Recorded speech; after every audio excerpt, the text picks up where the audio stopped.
नमस्कार मित्रांनो, तुम्ही अनुश्रीला बाहेर काढूच शकत नाही. धनंजय पवारने मांडलं मत. धनंजय पवार काय म्हणाले?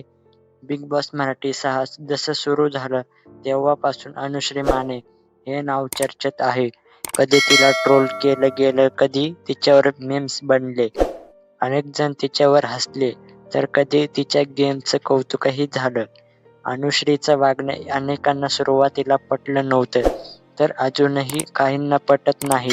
मात्र बिग बॉस मराठी 5 चा स्पर्धक धनंजय पवार उर्फ डीपी दादा अनुश्रीबद्दल मत आता बदललं आहे काय? म्हणाला Dhananjay Pawar. Dhananjay Pawar Instagram video share करत म्हणाला, अनुश्री मानेबद्दल मी मागे बोललेलो होतो की मला हिचा गेम अजिबात आवडलेला नाही. तिचं बोलणं, तिचं वागणं मला अजिबात आवडलेलं नाही. पण गेल्या 10-12 दिवसांमध्ये अनुश्रीने दाखवून दिलं की तिला किती गेम कळला आहे. आता या घरात 2 असे स्पर्धक आहेत जे बुद्धिमत्तेच्या जोरावर स्वतःचे निर्णय स्वतः घेत आहेत.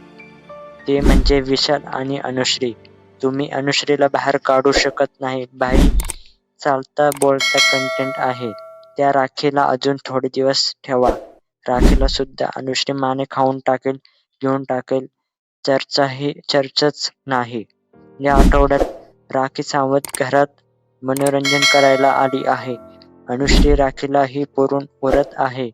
तिला उलट उत्तर देऊन भेटत आहे. यामुळे सध्या तिचे चाहतेही तिचं कौतुक करताना थकत नाहीयेत. काही दिवसांपूर्वी अनुश्रीने राकेश बापटवर आरोप केला होता. परवानगी न घेता हात लावल्याचा गंभीर आरोप तिने केला, ज्यावरून अनेकांनी तिला विरोध केला. रितेशनेही अनुश्रीला अनेकदा भाऊच्या धक्क्यावर सुनावलं होतं. बिग बॉसमध्ये या आठवड्यात 6 स्पर्धक नॉमिनेट झाले आहेत. राकेश बापट, करण सोनवणे, सचिन कुमावत, प्रभू शेळके, आयुष संजीव आणि प्राजक्ता शुक्रे या स्पर्धकांचा समावेश आहे. आता या आठवड्यात कोण बाहेर जाणार याकडे सर्वांचं लक्ष आहे. अनुश्री माने ही सातारा जिल्ह्यातील वाई येथील आहे. ती सोशल मीडिया इन्फ्लुएन्सर क्रिएटर आहे.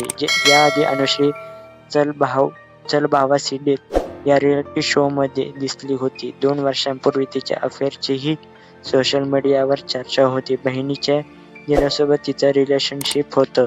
तो तिच्याहून बराच मोठा होता. दोघांचे रोमॅन्टिक कॉमेडी रील्स सोशल मीडियावर व्हायरल व्हायचे. आता अनुश्री बिग बॉसमधून प्रसिद्धी झोतात आलेली आहे, असं धनंजय पवार म्हटले आहे. तर मित्रांनो, आपल्या चॅनलला सबस्क्राईब करा आणि हा व्हिडिओ शेअर करा आणि या व्हिडिओला नक्की एक लाईक करा.